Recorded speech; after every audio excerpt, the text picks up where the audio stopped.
படுபயங்கரமாக ஆணவ கொலை செய்யப்பட்டுள்ளார்.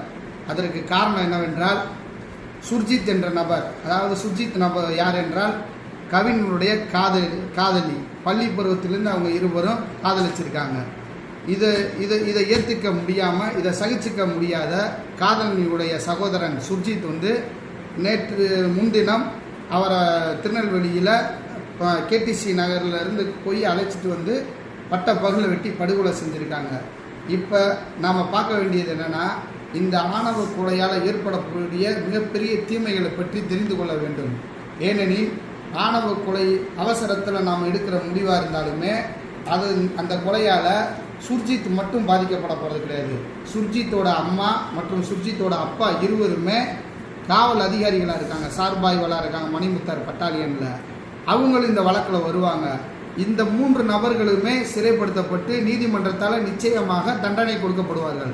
அப்படி இருக்கும் பட்சத்தில் அந்த சுர்ஜித் வாழ்க்கை மட்டும் பாதிக்கப்படாமல் அவருடைய அம்மா அப்பா மற்றும் அவருடைய எதிர்காலமே மிகவும் கேள்விக்குறியாய் பாதிக்கப்பட்டுவிடும்.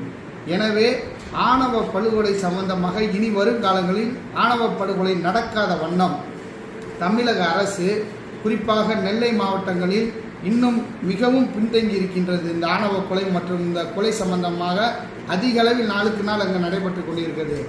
அரசு கட்டாயம் ஆணவ படுகொலை இனி வருங்காலங்களில் நடக்காத முறையில், மேலும் கொலைகள் குறையாததற்கு மிகப்பெரிய காரணம் என்னவென்றால், ஒரு கொலை செய்தால் அதனால் ஏற்படக்கூடிய தீமைகளை அரசு பெரும்பாலான கிராமங்களில் உள்ள இளைஞர்களுக்கு தெரிவிக்க வேண்டும். ஏனென்றால் இளைஞர்களுக்கு தற்போது கொலை செய்வதென்றால் அது ஒரு விதமான கெத்து என்று நினைத்து கொண்டிருக்கிறார்கள்.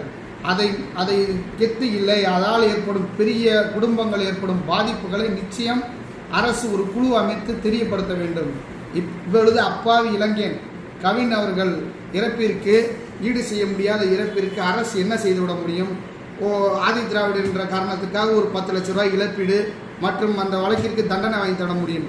மற்றொரு கவின் இறக்காத வண்ணம் பாதுகாக்க வேண்டியதே இங்கு அவசியம். ஏனென்று கேட்டால், இப்படியே இழப்பீடு என்று கொடுத்து போன உயிரை நம்ம மீட்டு கொண்டு வர முடியாது.